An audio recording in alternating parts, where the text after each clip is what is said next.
Good evening. It's Simon Phillips here again with the next session in the Changemaker Summit. I hope you're enjoying this series and getting lots out of it. We had quite a lively session at lunchtime with quite a few questions coming in. So it's great to have you back here. We're going to have a fun session with you this evening. I'm joined by the inimitable Nigel Langhorne. Say hello, Nigel. Hello, Nigel. Well done. So tonight's topic is what's your leadership style?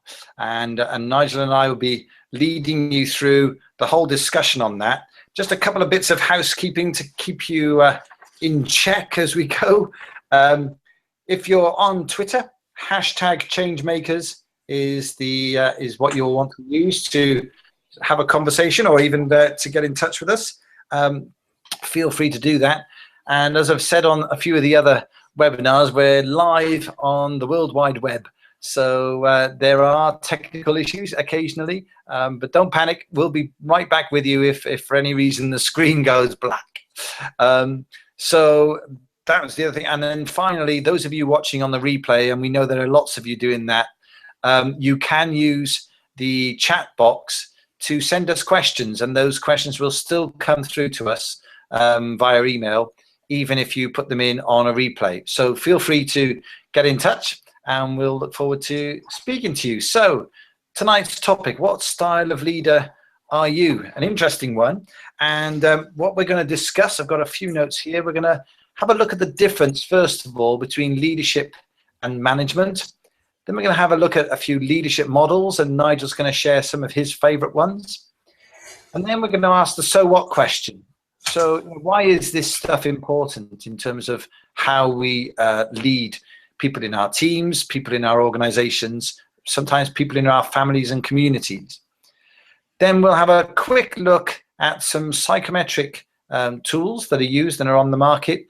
And then what we wanted to do was spend a little bit of time telling you about our psychometric test of choice. So in the Changemaker group, we use something called Clarity 4D, and there'll be an opportunity at the end for you to buy your own profile and have the opportunity to have some coaching from Nigel or I on how to get the best out of you as a leader, as somebody who wants to operate in their normal preferred style, but still get the best out of everybody around you. So we're going to show you how that happens. And so look out for that offer at the end of the webinar. Okay, so first question, which I'm going to pose Nigel Langhorne and then hand over to him, is, Nigel, what is the difference between leadership and management? Okay, thank you. A quick introduction from me first, I think. Nigel Langhorne. I did 35 years in the Royal Navy, and my last couple of jobs were very much involved in leadership, policy and training. So that's where my background comes from. But I'm not just a military man. As part of that, I also did a lot of work and went to places like Ashridge Business School, Exeter Leadership School, and Manchester University Business School as well, to look at different types of leadership, not just the military way of doing business. So I've got a broad background in that area. And then since the Navy, I've been running my own business. And I've also spent nearly 4 years in the NHS as well, in senior leadership roles. And in fact, last year I was involved in a leadership development program with the NHS. So that's my sort of background, where I come from, and perhaps why, you know, I sit here and talk about these things. But in terms of leadership and management, it's always been one of those, whenever I've been teaching this stuff around the world, it's always been, you know, what is the difference? Why is there a difference? If I'm a good manager, aren't I a good leader, or vice versa? So I thought it might be just worth covering that off before we went any further.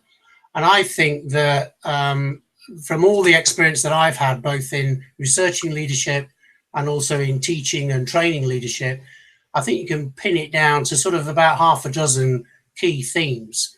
And to me, I think that what really sums it up is that you manage stuff and you lead people. And that to me is the sort of essence of it. you can manage all sorts of things, but actually when it comes to people, yes, you do manage them in a way, but actually leading them is a much preferred option. And then I think there's a sort of proactive, reactive element here. So in management, I tend to think of that's maintaining the status quo. It's making sure things are working properly. Whereas with leadership, you're very much looking at, why are we doing it that way? Why don't we do it differently, or looking to change? And so again, on the management side, I think it's much more sort of monitoring and control function. Whereas on the leadership side, it's much more about delegation and empowerment. So as a leader, actually, you're trying to release control and not keep everything tight towards you. And I think there is a time element as well. So management tends to be short term.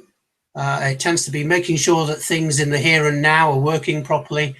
Whereas to me, leadership is all about future activity. It's about thinking long term. It's about looking at what is the future vision of the organization or the future activity. So that brings me down to the sort of reactive, proactive bit. So very much management, you're making sure that things are working on a day-to-day basis. And if something goes wrong, you tend to react to it. Whereas with leadership, I think it's a much more proactive approach. So it's okay, this is working fine now, but what happens if we do this? Or what happens if we make a change here? Is that, it's that more proactive approach. So really you follow the process in management, whereas in leadership, I think one of your key tasks is to actually challenge the process, challenge the status quo. Why are we doing it that way? Is there a better way of doing it? So that's really, to me, and you can see the slide now, that sort of sums up the key differences between management and leadership. And I think that's really what, we want to get a hold on today, is the leadership aspect. Not that management is not important. And I'm sure Simon would probably have a view on which is more important, management or leadership. But I think we can get away with doing both well. So to me, it's important to be a good manager, but it's also important to be a good leader. And very often what I get asked on courses is, well, if I'm a leader, do I have to be a good manager? Or if I'm a manager, do I have to be a good leader? Or can I be good at both? Or can I just be good at one? And actually, to me, they do go hand in hand, because actually a lot of, when you're leading a team, there is an element of making sure that everything is working correctly, that you're monitoring the processes, that things are working. But leadership takes you that one step beyond.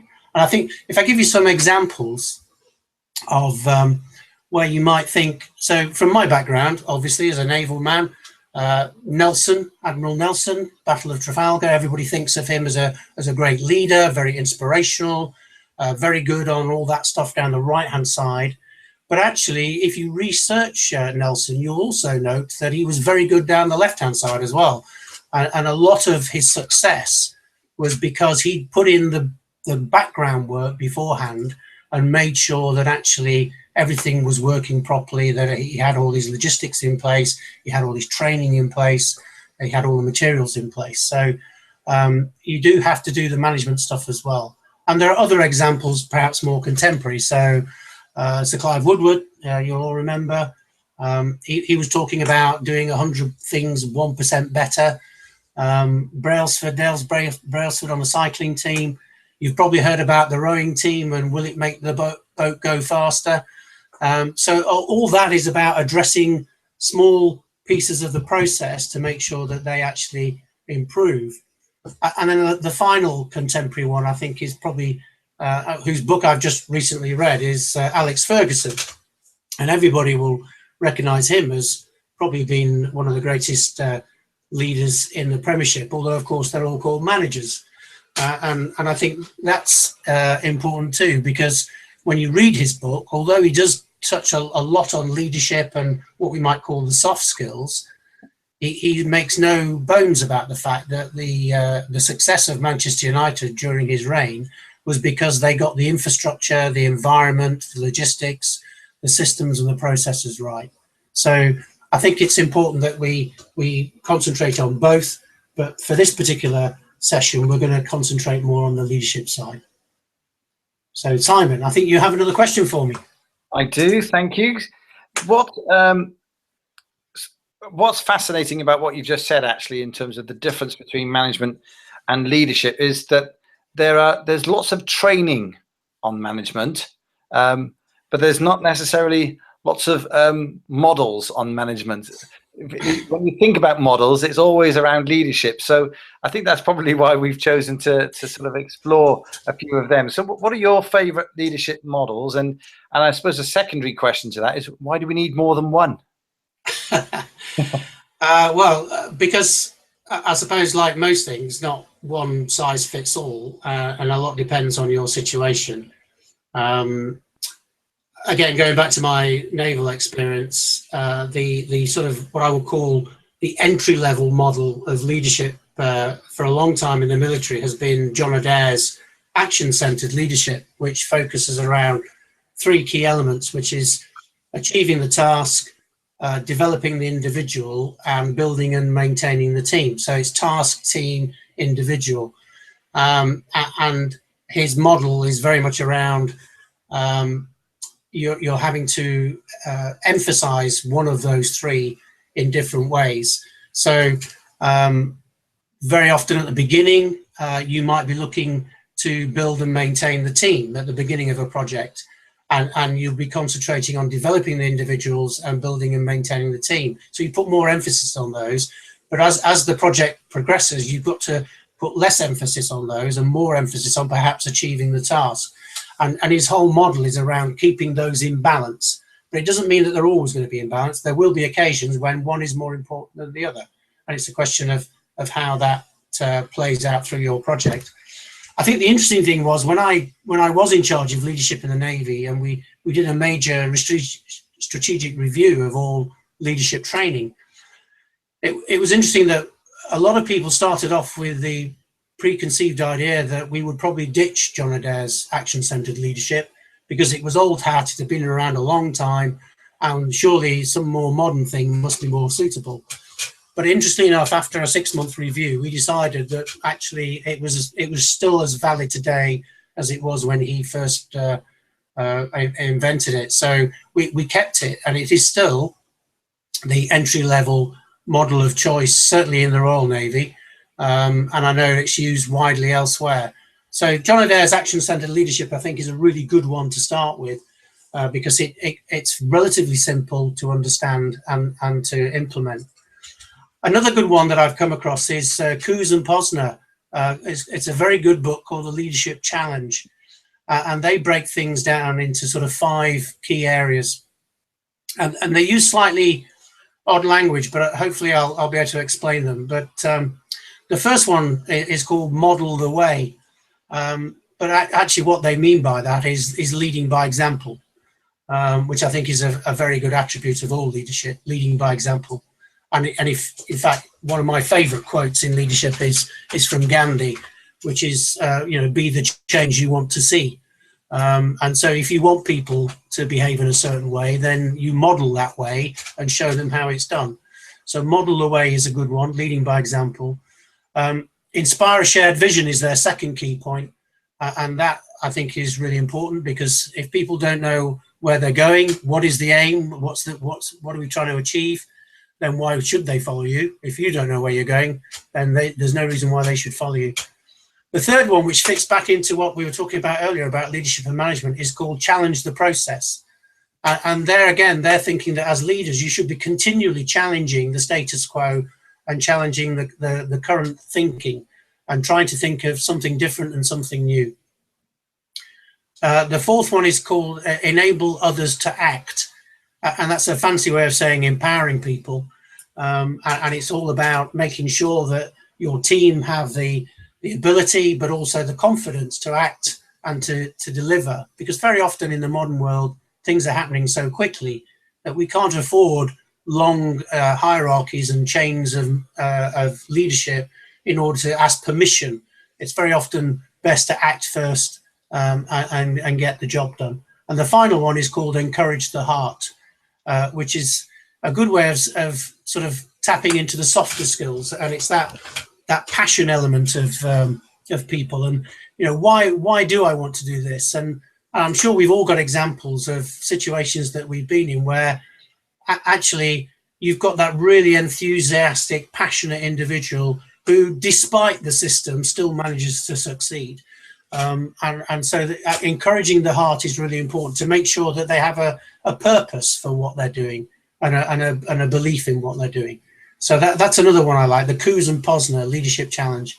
And then the final one I'm going to talk about, which will lead us on into... I just throw something in as well, Nigel. Yeah, sure. The first one where you're saying how much Adair still resonates. Yes. And I think, we talk a lot, we've talked a lot throughout the week of, there's a corporate aspect to the things we do, and then there's the personal aspect of what we do. So when we were talking about well-being in the workplace, we then talked about personal resilience in the evening. Yesterday, we talked about how creating an engaging work environment, and in the evening it was all about personal motivation. And when you were talking there about Adair and the action-centered learning, or leadership rather, action-centered leadership, it reminded me that one of the key things we need to know is, in terms of leading ourselves, is actually to spur ourselves into action.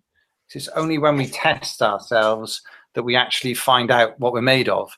And so there's a lot of information out there at the moment that's really just saying, you can read all the books you want on this stuff.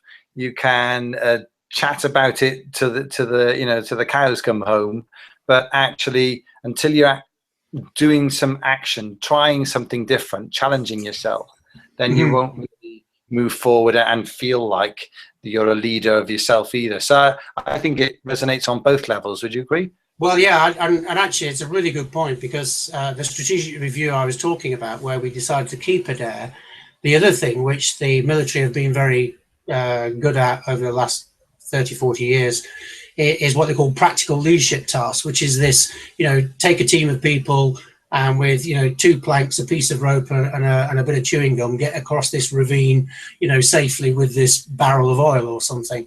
And it's all very low tech by modern standards. And again, I think there was a presumption that a lot of that would disappear. But actually, once we reviewed it, we found that they were still, even though they were low tech, they were very useful at putting people into positions where they had to enact whatever we were teaching them. And as you say, you can read as many books as you like, but until you actually put it into practice and try and actually practically enable it, then it's really difficult to understand where you're coming from. And very often in those practical leadership tasks, and I supervised many of those, and actually it was quite interesting that you learnt the most when they went wrong. If it went perfectly well, actually you didn't learn very much. And it was when things went wrong and people were put into a stressful environment under pressure, and there was normally a time pressure as well, then actually that's when you learn the most about people. So I would absolutely support that about putting it into practice. Yeah, and it's very empowering as soon as you understand that there really is no failure. There's just learning opportunity. Yes. Every failure is a learning opportunity. Absolutely. So the final leadership model, which again was another one that we adopted throughout the Navy, was a thing called Blanchard situational leadership. And there's a diagram of that there. And I think that's particularly appropriate to what we're talking about today, because the theory behind Blanchard's model is that the amount of support and the amount of direction that you give to people will very much depend on what the competency of the person, but also the commitment of the person as well. So you might find in S1, for instance, that you've got somebody who is new to the role, they've never done it before, they may not be particularly confident about doing it, and so it could be quite high directive leadership required from you, quite a hands-on experience. Whereas if you go over to the other side, if you assess that the person you're dealing with and the project that you've given them, that actually they're very experienced, they're very competent, they've done it before, then you get to the S4 and D4, which is, you know, low supportive and low directive. So actually, it can be a very hands-off approach, and of course the others in between are sort of variations on that theme. And this concept of how directive do we have to be and how supportive we have to be, I think is a really good one. And you can pull those levers in different directions depending on A, the person, and B, the task they've been asked to do. And it's interesting because when we teach this, it's very important to get across that if you say that somebody is in the S1 box, doesn't mean that they're incompetent. It may just mean that they've never done it before, or they've got no experience of it. So they may need a bit more support. So it's about analysing the person and the task, and then adapting your style to make sure that you're giving the right support and the right direction. I mean, conversely, if you've got somebody who is incredibly experienced and incredibly competent, and you give them a task that they've done 10 times before, and then you keep telling them every day what they should be doing, you can see that they're going to get pretty, hacked off with that. And so that wouldn't be an appropriate style either. So it's a question of adapting the style to the situation.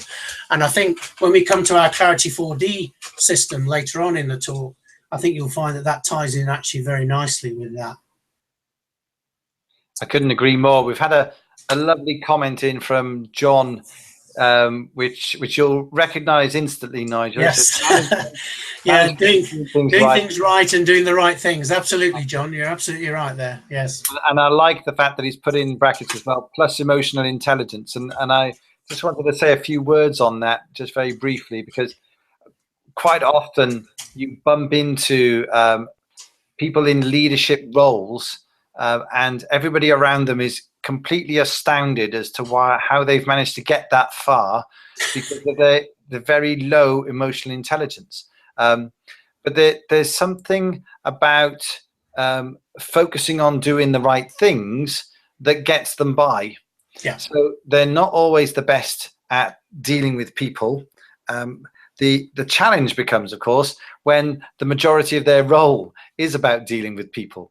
And that's when it gets really hard. And of course, in most leadership roles, you would expect them absolutely to be dealing with people. However, I've often had a bit of a bugbear about this. I think there's plenty of room in organizations for people to be in very senior roles without being labeled a leader.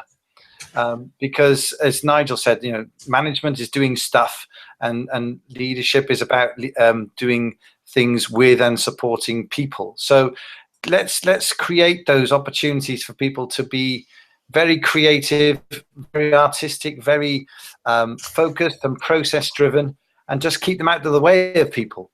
I mean, we can always do work with them if emotional intelligence is absolutely required, but in some roles it may not be. But unfortunately, there are lots of people in very senior leadership roles that have low emotional intelligence, and that can be a real challenge. Yeah, and I agree entirely. And I think we often talk about people being promoted to their level of incompetence, don't we? But very often that's not necessarily because they're incompetent. Actually, what's got them there is their technical ability or their technical knowledge. And where they tend to stumble is on the soft skills and the leadership skills that we were talking about. So you're absolutely right. Okay, Nigel, you ready for the tough question? More tough questions. Go on then, hit me. So what? So what? Why is all this stuff important? And just, having a leadership style, having a way that you do things, why is that important? Well, I think it goes back to what we were saying, really, which is that in some ways you can get away with leadership at a certain level by just being good at your job, because then you're leading by example, you're modeling the way, as Poos and Posner would say, and therefore your authority, if you like, comes from your technical competence and experience.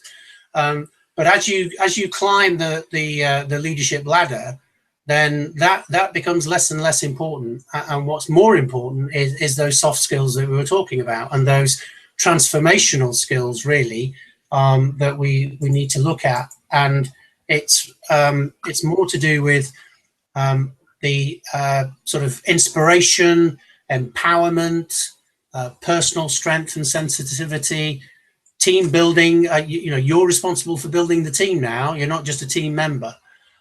Being able to articulate a vision and values of the team, being able to innovate and challenge. So all that stuff at the management level, you can do control and organization and monitoring and so on. But actually, once you get higher up, you've got to start thinking differently. You start engaging differently. And actually, the last thing you want to do as a leader is to be getting in the nitty gritty of stuff, because then you're not doing your job. Because leadership, as we said right at the beginning, is about the future. It's about looking ahead. And if you're knee deep in a day-to-day process, then you're not actually doing your role as a leader. So that empowerment and that delegation that we talked about is really crucial, because actually, if you're going to be the leader of a team, and again, this is something that the military understand really well for very obvious practical reasons, and the very first thing that they always do in a major exercise is kill off the captain or kill off the leader and see what happens. And of course, everybody's then trained to step one up. So as a leader, actually, what you need to do in a roundabout way is make yourself redundant from the day-to-day operational process, because the system should run without you. And that gives you the headspace then to start thinking transformationally as opposed to transactionally, and start thinking about what is the vision of this team, what are the values, what is going to be the next step, how are we going to progress, how are we going to challenge the process to make sure that we keep up with our competitors. And so that's why it's really important, because if you don't understand the difference between leadership and management, if you don't understand your role as a leader, then actually you're not going to give yourself the headspace to actually devote time to the things that you really should be doing, which is looking ahead, looking to the future, looking to challenge, because you'll get stuck in the day-to-day operations. Yeah, I think Malcolm expressed it well in the earlier webinar today when he said he quite often challenges the leaders that he's working with to stop doing their old job and get on with their new one. Exactly, and I agree entirely. That was a very, very appropriate statement from Malcolm. Yeah. Yeah. Okay, I think it's time to do a little bit of a poll. Okay. So I'll ask everybody a question, which is, just look at, what's the benefit of knowing your natural leadership style? And we're going to give you a bunch of options and we'll see what you come back with.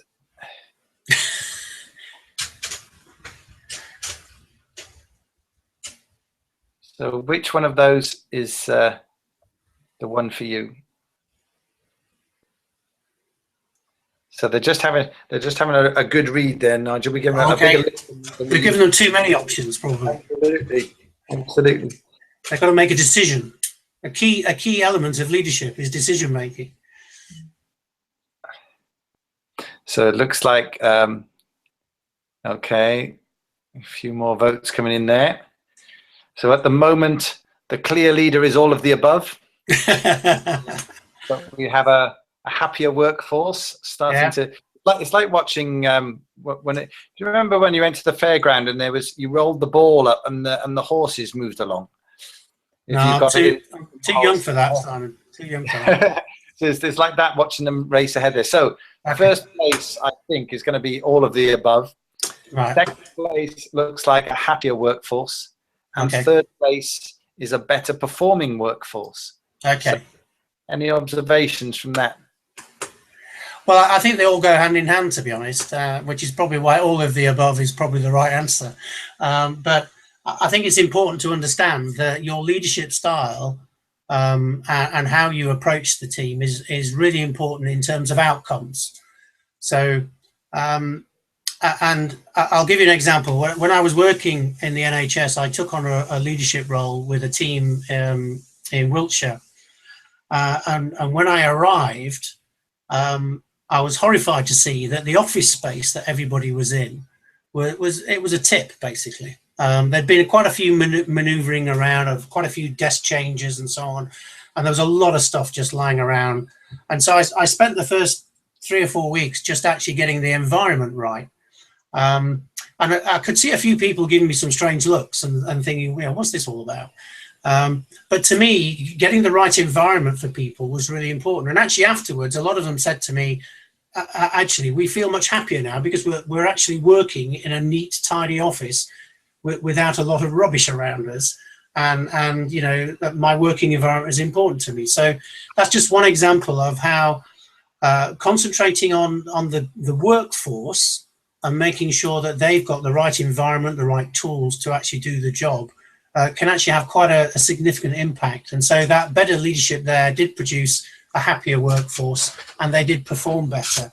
And so I think all those aspects of leadership, if you know what your style is, if you know that you can then engage with your team more effectively, and more importantly, as we'll come to see with Clarity 4D, it's not just knowing your style, it's also knowing the rest of your team's style as well. Then it gives you lots of tools with then you can then engage more effectively, you can communicate better, you can get across the messages and the ideas better, and then the workforce understand what's going on. And sometimes the calmness, one of the greatest sort of compliments I got, which was rather strange when I joined a team quite a few years ago now, and somebody said to me, do you know, since you joined 6 weeks ago, everybody's become a lot calmer. And I thought, well, that's nice. But it was that sort of, and I think it was it's about the environment that you create around people, whether it be the physical environment or the cultural environment, makes a big difference. And that's all about the leadership style and the leadership effort that you put into it. And I think the bottom line is that better leadership equals a happier workforce. If you've got a happy workforce, they're going to perform better, they'll be more effective, and actually it will impact on your bottom line. And we can see that time and time again, that a happy workforce equals a productive workforce equals a better bottom line. And you can see that there's lots of examples in the commercial world of organizations that put a lot of time and effort into keeping their workforce happy and thrive as a result. Yeah. We were looking at some stats earlier in the week on workplace happiness, and although there's not a strong link between that and motivation, if you follow up the happiness quotient with some real interest in people and engage with them to try and really understand what is motivating them alongside the general happiness and well-being, then actually that you've got the full package then. Yeah. So I appreciate that, Nigel. That's really succinct, and I like that. So I think what we're going to move on to now is we're going to ask a general question of everybody, which is, what psychometric tests have you taken? What ones have you used in the past? We just want to get a sense of the different ones that you know about, that you have experience of, so that we can pitch how we talk about Clarity 4D. So general question to the group: what psychometric tools or measurements have you used or had the ability to see in the past? You just type in your comments, that'd be great. It's worth mentioning here that, you know, with my experience in Ashridge and Manchester and the Navy and so on, and the NHS Leadership Academy as well, I've done a number of different psychometric and personality tests, and it's quite interesting how the results come out, and what type of results you get. But and they're all very valid, and I'm sure MBTI is going to come up there. Yes, yeah. I've seen that. Yes, and DISC and Insights and FIRE-OB and PQ and WAVE and Hogan. No doubt that they'll all be coming out there. But and actually, those are all very valid systems. I've done them myself. If you want my MBTI profile, it won't surprise you that I'm an ESTJ. But I think the reason that we're going to talk about Clarity 4D is because from our point of view, it's a really simple and effective system. And so, yep. very happy with what have we got there? Oh, somebody's done Clarity 4D as well. Oh, I know who that is. Okay, so we've got a few minutes now to talk about Clarity 4D, which I think is the change makers system of choice. And I think the task now is to explain to you why that is and why it's a system that we use. So I think the first things really are that it's simple, it's affordable, it's global, because this does go around the world, and it's effective. So Simon, have you got anything you want to add to those 4 opening statements? Only that, like you, I've done a lot of these tests in the past, and I was looking for something that was easy to integrate into a lot of the other things that I do. So I do a lot of work, I do a lot of leading of teams of my own, and a number of the other tests that are available didn't necessarily meet those criteria that you were talking about. A number of them are, well, I think they're all excellent. I think the challenge with some of them is they are far too complex and not very easy to implement. So the simple aspect of Clarity 4D was a big selling point for me in terms of getting on board with it. The affordability was key because I work, I have a number of clients in the public sector, and so they don't necessarily have the budgets to be spending, hundreds of pounds on getting various tests completed. The global aspect is interesting more from my mission, if you like, that I'm on at the moment, which is to develop change makers everywhere, and having a system that can be translated, if you like, very simply across cultures and across borders is really helpful. So for all those reasons, I was excited when I came across Clarity 4D, and it's why I've been talking about it now for a couple of years, and now, as you said, as a group, Changemaker Group, we are now promoting it far and wide. So I think that's a little bit as to why I'm so passionate about it. Well, I think just to explain to people quickly how it works, like most of these personality or psychometric tests, it's an online system. It's web-based, so you go online and answer a series of questions. So that's relatively standard. What you do get out of that is quite a comprehensive profile, and I've got mine here, which we might be quoting later, and we'll be looking at delving into this. I don't mind sharing my profile with people. We'll be delving into that later on, some of the aspects of it. But it's quite a comprehensive report, and it covers all the various aspects that we want it to. It talks about preferences, so it's not saying that one is better than the other, or one is wrong or one is right. It talks about people's preferences, and it includes, one of the things that I like about it is that it's the guidance on how to communicate with different preferences. So we'll cover the colors in a minute, but if I'm a yellow and I'm talking to somebody who's a blue, or their preference is blue, then it actually guides me on the type of language and the type of questions I might use to help communicate more effectively with them. And that can then be taken into a team environment to help improve understanding of the team and improve communication within the team. And there are 4 key dimensions to this, aren't there, Simon, which you might want to cover for us? Yeah, absolutely. So there's the first. So the 4D comes from the fact that initially we're getting some insight on ourselves. So that's the first. The 1D is recognition and understanding of ourselves. And then what we do as a process, we get feedback from others based on what the profile is saying. And all that the profile is saying is, these are your preferences and this is how it comes out in terms of your impact on other people. So we get some feedback from others as to how we impact on them, and that's critical, because one of the things that we sort of mentioned very quickly earlier is a lot of these profiling systems are great in terms of helping us understand ourselves. What's useful with Clarity 4D is that as a process, we immediately seek input from others as to how we're doing that. So sorry, just a second. There we are. I was chatting away to a blank screen. So we have for the second D, the 2D in the process is getting that feedback from others as to how we act and how we behave on a day-to-day basis.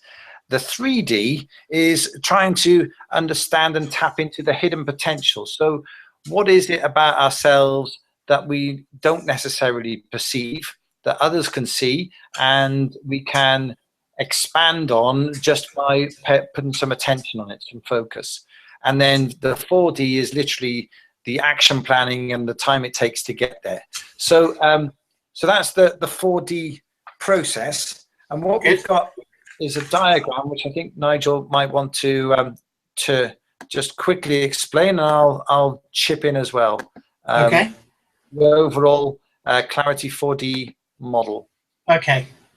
So you can see there that it is based around colours, and people who've done insights may recognise those sort of colours, but and you'll see that there's talk there of introversion and extroversion, thinking and feeling, intuition, sensing. So a lot of the language is similar to probably other systems that you may have used, but it's really about how do we assess ourselves, what is our preference in those. And you'll see that if you take the blue, it tends to deal with water. So this all goes back, a lot of the theory behind this goes back a long way to Hippocrates and all that, and it's and Jungian theory is involved here as well. So it's been well researched, and there's a lot of rigor behind the research on this. But the blue side is the sort of reflective, observing, analytical, cautious, and so on, and tends to be on the introversion spectrum, as does the green, which is the more the sort of empathy side, and the concerned and formal. And we'll give you some examples of that later on. Red tends to be quite focused, quite direct, sometimes challenging, sometimes dominant, and on the extroversion scale. And then yellow are the talkative, expressive, light-hearted, and sociable types. It won't surprise you that I'm a yellow, and again on the extroversion side. So, and what the process does is it tries to, through the series of questions it asks you, it tries to decide which is your preferred mode of operation when it comes to using those types of approaches. And if we can move on to the next slide, I think that will probably show us the sort of thing that you might get. So, do you want me to just pick up there, Nigel? Explain that, Simon. I think this is what's wonderful about Clarity 4D. So, as Nigel was at pains to emphasize in his explanation there, we don't tend to say, I'm a green or I'm a blue. We tend to say that's our key preference. And so, because what we're recognizing and what Clarity 4D recognizes is that we're actually all a bit of a mixture of all of these temperaments in many respects. So as you look at that diagram there, this is someone's preference. So out of preference, they have a massive yellow preference of 95%, but they equally have 67% green, 66% red, and 8% blue. So it's not that those things don't exist out of preference. The real key message, though, and this is the one that we emphasize when we're sharing profiles with people and we're helping them understand their own profile, is this has absolutely nothing to do with competence. So this diagram, in terms of its level of blue, is actually bigger than my level of blue out of preference. However, having spent my formative work years with Anderson Consulting, I learned how to cross every T, dot every I, and become very good, competent at process. However, it's not my preference. My preference is to be engaging with people, so much more on the green and the yellow side of the diagram, much more on that feelings side of the diagram. So Clarity 4D gives you that texture without necessarily overcomplicating things. And the lovely thing about the colors, and this is what makes it quite a global model, is that everybody can talk about colors very intuitively. And the colors are obviously linked to the Aristotelian elements of fire and air and water and earth.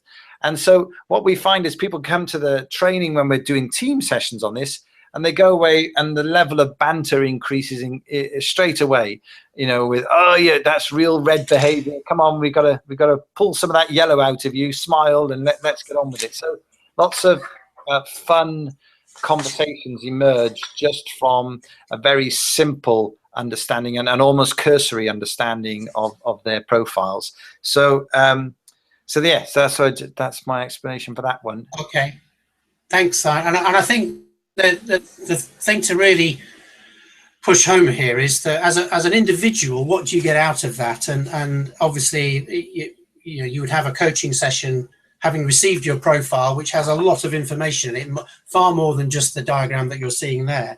But what you will get out of that with your coaching session is an increased sense of self-awareness. You'll understand your own preferences much more clearly. You'll be able to understand others as well, because just by doing your own profile, you'll then begin to recognize preference behavior in other people. So you'll begin to think, oh, actually, yes, I can see that so-and-so prefers to act in a blue fashion, or using blue preferences. And therefore you become much more effective at communicating, because you know the sort of language that they're going to respond to. And therefore you become much better at engaging stakeholders and improving your influencing skills. Because if you understand where the other person's coming from, if you understand your preferences, and if you can use the right tools and techniques in terms of engagement and communication, you're much more likely to get your point of view across effectively, or to influence that particular discussion. And I think, Simon, you've probably got some team benefits that we can look at as well. Yeah, I think the team benefits stem primarily from everybody really understanding each other better.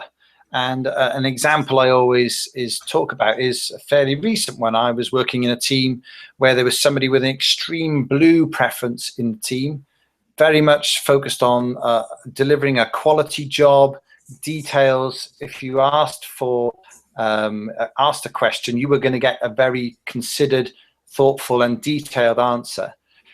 And they were working alongside someone with a very strong yellow preference, for whom the big picture was enough.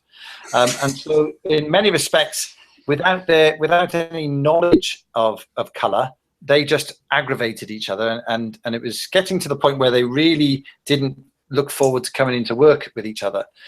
Once we take them through the profile process and help them understand their own profiles, then actually that was one of the best examples of all the banter that I was talking about earlier. So that banter just increased overnight with the person who was extreme blue saying, "Oh my God, you're off on a yellow bandwagon again," and the person who was strong yellow saying, "Why don't you just get your head down and find me some more stats?" Now, on many levels, we don't necessarily encourage that all the time, but if that breaks the tension and enables team to be more productive, then by all means carry on. That is our attitude. So on a team level, we find that it brings people better, brings them closer together. They have a framework, they have a common language for talking about things. And so yes, whenever we've done team workshops with these tools, because it's so simple, people can use it immediately. Whereas we found with some of the other tools, whilst they are equally good at what they do, they don't necessarily generate the same amount of enthusiasm with people to take it into the workplace and get the benefits out of it. Okay, so shall we do a little exercise and show people how this works? Why not? So I think you've got some hats there, haven't you, Simon? So you want to put your blue hat on? Why not? How's that? So he's got his blue hat on. So we know that Simon has got a strong blue preference. We know that I've got a strong yellow preference because we've already said that. But I know that Simon is going to be reflective, observing, analytical, cautious, formal, and exacting. So what type of language am I going to use to try and engage with him? And I think, and this is all comes in the profile and explains to you how to use this. But so I need what I do need to do is speak in a calm and measured manner. I need to probably come prepared with facts. Pardon? A little bit slower, maybe? Maybe a little bit slower, and that's always a problem with me. I speak too fast and too loud. I need to probably give them, written facts and figures, probably give them some advance notice. If I just turn up on his doorstep, he's not going to like that. He likes to be forewarned. And possibly, some of the things I don't do is indulge in social chit-chat. If I come in and ask him, how was the football match last night, it's not something he's going to be that worried about. If I try and hurry them as well. Lots of stats for you. I might have lots of stats for you. Yes. So I think you can see that with each of these, there's a way of the sort of things that you could do to help improve your communication with somebody who has a strong blue preference, and the sort of things that you shouldn't do. So if you want to stick your green hat on now, is it green? Yes, green. Right, green hat. I'm much happier with my green hat on. Thank you, Nigel. So we know you've got a strong green preference, and we know that's all about empathy and stuff like that. And so I would very much speak to him in a friendly manner. I'd have a relaxed, easy approach. I'd probably talk to them personally, take time out, listen empathetically. I can never say that word. But certainly have a relaxed and easy approach. What I wouldn't do is appear demanding, because they won't like that. I certainly wouldn't appear insincere. I wouldn't put them on the spot. I certainly wouldn't talk loudly or quickly, or try not to. And so there's, again, a number of techniques that we can use on the green. And if we go to red now, this is quite an interesting one, because red are very forthright. They are very direct, can be quite dominant people. So if I was exactly. So if I was going to somebody with a red preference, I'd want to get straight to the point. No chit chat, no messing around. Get straight to the point. Make sure I'm well prepared. Very good example of this actually was when I was in the Navy. There was an admiral I worked for who was absolutely pedantic about detail and stuff. And whenever you went in to brief him, the first 5 minutes, it was like being in a really uncomfortable place. But if after the first 5 minutes you'd proved that you were well prepared, you got all the right facts and figures, you got all the right stats, there was then almost this sort of complete change of personality. And once he was satisfied you'd done that, then he was fine. And then you could get on and perhaps do a bit more yellow and green. But you had to get that red right to start with. And finally, I realised I was smiling too much. With you were smiling too much for a red one. I can smile again now. Here we go. Now the yellow one. This is where these are the very sociable people. So these are the people where you really would want to, have a chat about their family and what happened in EastEnders last night. Certainly ask their opinion. Keep the pace moving. Don't bother them with detail. Big picture stuff is really what they're interested in.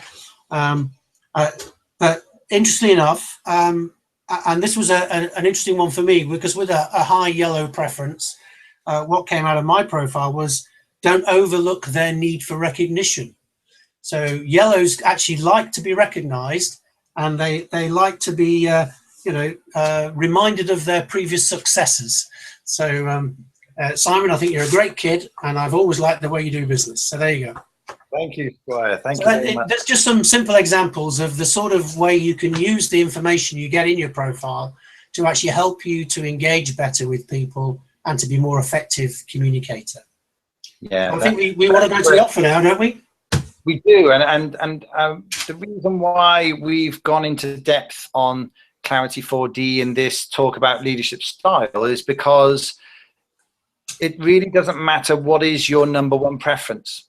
There are fantastic leaders who have a red preference, who have a yellow preference, who have a blue preference, and who have a green preference. So it doesn't matter what your personal preference is. What matters in terms of your leadership capability is how well you can adapt, which is why the little exercise we did there was so important. It really doesn't matter what you are. I mean, I quite often say that to people. I don't care what you are. It actually is more about how you're going to adapt and engage the people around you. So we're delighted to offer you the opportunity to get your own Clarity 4D profile, and you'll see the opportunity to go and find out more about this. If you click on that now and then go and read that page in detail after the webinar, basically what we've got for you is we can do a full Clarity 4D profile, which includes all of the basic elements of your own preferences and the charts that that Nigel was showing you earlier, as well as all of the information you need to be a great team player and a great leader inside your business, inside your organization. So that's a full profile you're going to get. Then Nigel and I are going to put a session on where we take you through those profiles in detail and help you understand where are the leadership development opportunities in there. So that's a full 60-minute webinar with Nigel and I, followed by 30 days later, Nigel or I, as your Clarity 4D coach, we'll have a one-to-one session where we can look specifically at your profile and the specific messages that you need to pick up. And of course, that gives you some time as well to go out and practice, see how you do in terms of adapting your style and leading people in different ways. And we can consider that feedback and work on that with you. So that's the whole offer. We've tried to price it exceptionally, if you like, for the summit. So there's a special offer on there today for those of you watching the video. So go and have a look at that, and then we'll look forward to spending some time with you soon. Okay. So I think we're up to any questions really now, aren't we? Yeah. Are there any questions in the last 5 minutes? We expect some really tough questions for Nigel now. What's this one? Here we go. Diane says, hold on, there we are. What a great way of working out the different styles of people and how to work with them. Sorry, I thought that was a question. Okay. That's a great statement, though. Thank you, Diane. Anybody got any questions for Nigel? Nigel's taking all the tough questions, and I'm doing the easy ones. That's the plan. Okay, that's fine. So while you're putting some questions in there, that gives me just a couple of moments to tell you what's happening tomorrow. And so coming up tomorrow, we have for you some really good sessions on how to make change happen. So at the lunchtime session, Nigel will be back with David Walker and myself, and we'll be looking at how to deliver projects successfully, which is really the sort of the corporate end of making change happen. All projects are change projects because you're trying to move from one place to another. So we'll look at how to do that regardless of the systems that you're using, regardless of the people that you're working with. We'll help you understand how to deliver projects successfully. And then in the evening, I'll be back to talk you through how to be a change maker. And I'll tell you all about our mission here at the Change Maker Group. And that'll be an opportunity to review everything that we've talked about this week, but also look ahead at a program where if you're interested in becoming more of a change maker, how you can do that and how we can support you. Okay, so that's all coming up tomorrow. Look out for the emails in your inbox. Right, we have a question from John, and it's quite a long question, so I'm going to guess this is going to Nigel. Do you agree with this nice quote from Jim Lovell? Yeah. There are people who make things happen. I love this one. There are people who watch things happen, and there are people who wonder what happened. To be successful, we have to be the people who make things happen. Well, far be it from me to to disagree with Jim Lovell. He's absolutely right. And I think it goes back to what we were saying earlier about leadership is about the people who make things happen. And to do that, you have to be able to stand back. You have to be able to constantly be looking at the future and constantly challenging the status quo.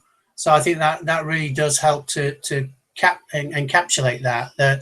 The people who make things happen are not the ones that just stand and watch or stand and wonder. They are the ones that are constantly challenging the current situation, the status quo, and are constantly looking for ways to do things better, and are constantly looking at the future and not just what's happening today or for the next 2 or 3 days. So yes, I entirely agree with that. Yeah, and I saw something the other day. It's not immediately coming back to my mind in terms of the exact words, but it was something about the people who are crazy enough to imagine a future that they think they can bring about may just be crazy enough to make it happen. You never know. Yeah. It was something along those lines, but it was something that resonated with me in terms of, you know, sometimes you just have to step out and try some things that are a bit different and see where it takes you. Okay. We've got a question from Claire, which is, what do you think is the biggest challenge in becoming a great leader as opposed to just any old leader? I think what I'll probably do here is revert back to, I didn't use it in the presentation, but one of my favorite quotes is by a guy called Major Back, who he did a presentation at West Point, which is the US Army's equivalent of the Sandhurst Military Academy in Britain. And he was doing a presentation to a graduation class just as they were about to set off on the First World War. And he encapsulated it by saying, know your men. Of course, it would have to be your people nowadays.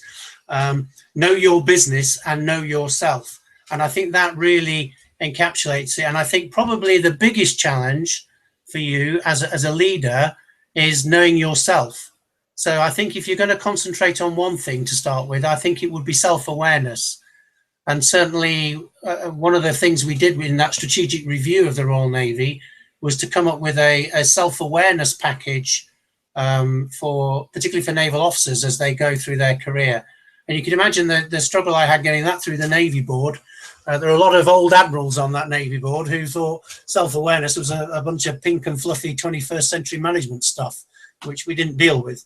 But actually self-awareness, I think, and knowing yourself is really important. Yeah, definitely. And it looks like one final question here, Nigel, then we'll have to wrap up, which is, okay, if a manager is great at managing and not great at leading, how can they develop great leadership skills? Well, again, I think that probably plays to the next bit, which is about knowing your people. So, and it goes back to the very first quote I think I made, which was you manage stuff, you lead people.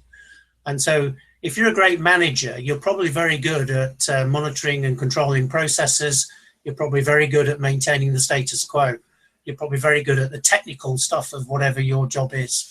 To develop into a leader, you've got to start thinking about those soft skills as well, about engaging with people, about leading people, about actually getting to understand them, you know, getting inside their heads, if you like, and understanding where they're coming from, what their motivations are, you know, what is their passion, are they engaged with the process? So I think it's if you're going to develop your leadership skills, then the first place to start is the self-awareness, which you've already answered Claire's question, but also about the soft skills, the listening, the communicating, the empathy, the emotional intelligence, in effect. Yeah. Actually, we've got one more question from a certain Mr. Simon Hardacre. Never heard of him. Never heard of him. If you are a new team leader, what would you advise are the first 2 to 3 things you should focus on developing? Well, again, it probably goes back to what I was saying before. I think, and one thing that I've tended to do is it's building relationships. So getting to know the team, understanding them, getting to understand all the team members, what their backgrounds are, what their skill sets are, what their ambitions are, what their fears are, and it's building those relationships, because once you get to know the team, and it goes back to that, know your men, know your business, know yourself. If you know your people, and you know what's making them tick and what's driving them, then I think that's probably a good thing to do. So in terms of 2 or 3 things, certainly know your business. You should be technically competent at whatever it is you're trying to do, although sometimes you can get away with that if you've got good people working for you. But knowing yourself and knowing your people, I think, is really important.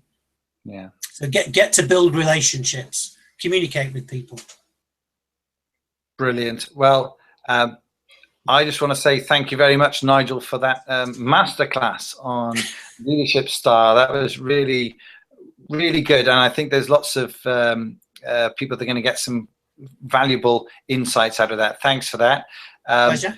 So just leaves for me to say, look forward to seeing you back here again tomorrow at 12 and at 7.